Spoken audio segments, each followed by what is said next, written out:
सबको जय मसीह की। प्रभु के नाम की महिमा हो। मैं प्रभु का धन्यवाद करती हूँ कि प्रभु ने मेरे जीवन में एक और नया दिन दिया। इसके लिए प्रभु का धन्यवाद। और आज के मनन के लिए भी हम जो विषय अध्ययन करेंगे वो है मन के बारे में।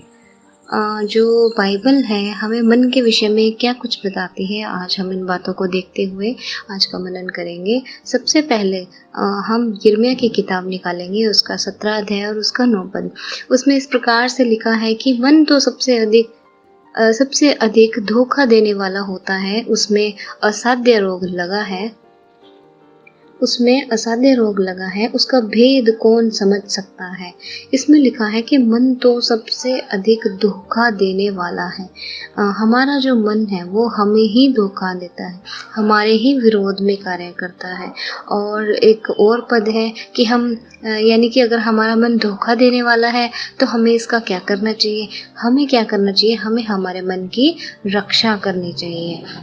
नीति वचन उसका 4 अध्याय और उसका 23 पद, उसमें इस प्रकार से लिखा है कि सबसे अधिक अपने मन की रक्षा कर, क्योंकि जीवन का मूल स्रोत वही है। प्रभु का वचन हमें साफ शब्दों में बताता है कि हमें सबसे अधिक अपने मन की रक्षा करनी है, क्योंकि हमारे जीवन का मूल स्रोत वही है।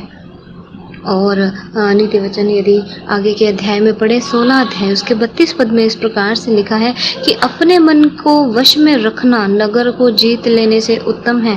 लेकिन प्रियो, ऐसा प्रभु का वचन हमें क्यों बताता है कि हमें अपने मन को वश में रखना है, हमें अपने मन की रक्षा करनी है। और क्योंकि हमारा जो मन है, जैसा कि यिर्मयाह 17:9 में उसने बताया कि हमारा मन तो सबसे अधिक धोखा देने वाला है। और प्रियो, क्या आप जानते हैं कि हमारे मन की दशा कैसी है? आइए हम जानते हैं। उत्पत्ति की किताब उसका 6 अध्याय और उसका 5 आयत में इस प्रकार से लिखा है, और यहोवा ने देखा कि मनुष्य की बुराई पृथ्वी पर बढ़ गई है और उनके मन के विचार में जो कुछ उत्पन्न होता है सो निरंतर बुरा ही होता है। उनके मन के विचार में जगत की उत्पत्ति के समय से, उत्पत्ति की किताब उसका 6 अध्याय उसका 5 पद हमें कितनी स्पष्टता से बताता है कि मनुष्य के मन का विचार, जो कुछ भी उसमें उत्पन्न होता है वो सब कुछ बुरा है। इस बुराई के कारण उसका जो मनुष्य का मन है वो बहुत घृणित और बहुत ही भद्दा और बहुत ही अयोग्य है, जो वो परमेश्वर के सामने जाने के लायक नहीं है। और परमेश्वर ऐसे मन वालों से घृणा करता है, क्योंकि जैसा कि इस पद में लिखा है कि मनुष्य के मन का विचार, जो कुछ उसमें उत्पन्न होता है वो निरंतर बुरा है। कंटिन्यूसली हमारे अच्छे विचार भी परमेश्वर की दृष्टि में बुरे ही हैं। क्योंकि हमारे अंदर पाप का अंश है। उसके बाद एक और पद में पढ़ना चाहूँगी, नीति वचन उसका 11 अध्याय और उसका 20 पद, कि हमारे मन की दशा प्रभु के सामने कैसी है। हमारे मन की दशा, नीति वचन 11 अध्याय उसका 20 पद, जो मन के टेढ़े हैं उनसे यहोवा को घृणा आती है, परंतु वह खरी चाल वालों से प्रसन्न रहता है। यहाँ पर कितना साफ शब्दों में लिखा है कि मन के टेढ़े, और जो भी हमारे विचार हैं, हमारे विचार बुरे हैं। सृष्टि की उत्पत्ति के समय से ही हमारे मनुष्य के पाप के कारण, उसके बाद उसके मन से निकलने वाली हर एक अच्छी बात भी वो प्रभु के सामने बुरी और घृणित है, और वो उनका जो मन है उससे यहोवा को घृणा आती है। नीति वचन 11 का 20 हमें इस प्रकार से बताता है। लेकिन अब प्रश्न ये उठता है कि यदि हमारे मन की दशा ऐसी है तो हम इसकी रक्षा कैसे करें।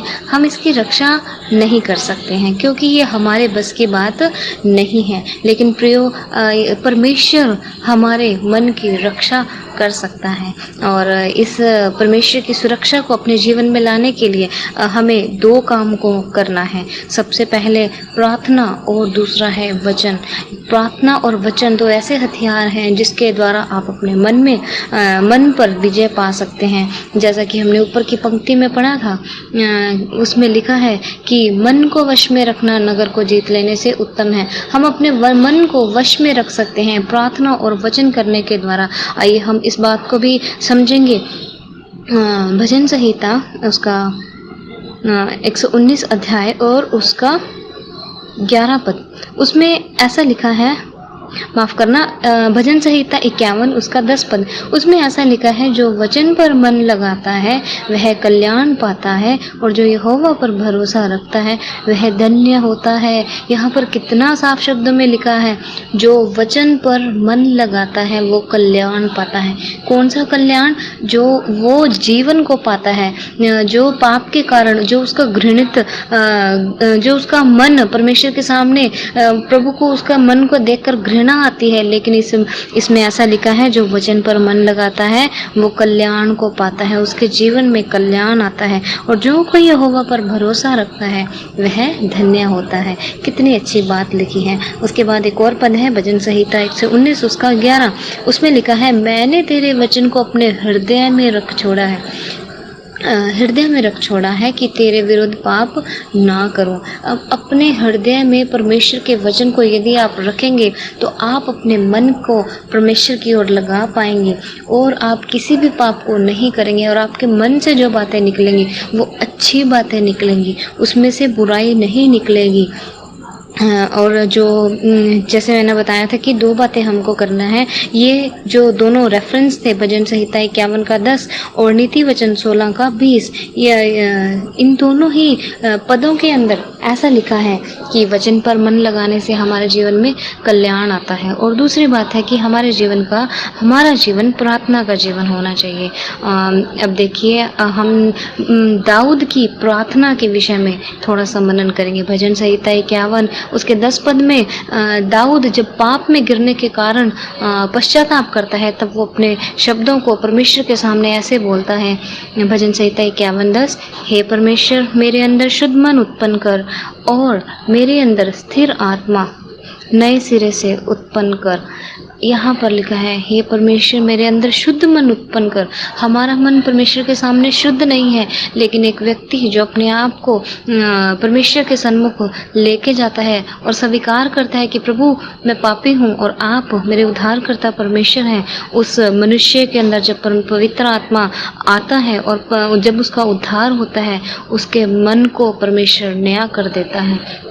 और यहाँ पर ऐसा लिखा है कि मेरे अंदर शुद्ध मन उत्पन्न कर। दाऊद की प्रार्थना का विषय देखिए, वो प्रार्थना करता है, हे परमेश्वर, मेरे मन को शुद्ध कर, क्योंकि मेरा मन तेरे सन्मुख घृणित है। मतलब परमेश्वर को मेरे मन से घृणा आती है। और जो दूसरी वचन है वो हम देखेंगे, भजन संहिता 141 उसके 4 पद में इसलिए इस प्रकार से लिखा है, वो भी एक प्रार्थना है, मेरा मन किसी बुरी बात की ओर फिरने ना दे। कितनी अच्छी बात लिखी है। यहाँ पर 2 प्रार्थनाएं हमने देखी। दाऊद की प्रार्थना, दाऊद कहता है मेरे अंदर शुद्ध मन उत्पन्न कर, और दूसरी प्रार्थना है मेरे मन किसी बुरी बात की ओर ना फिरने दे। प्रियो, इस मनन के द्वारा प्रभु आपको आशीष दे और प्रार्थना और वचन के द्वारा आप अपने मन पर विजय हासिल कर सकते हैं। आइए हम एक छोटी सी प्रार्थना के द्वारा आज के मनन को समाप्त करेंगे।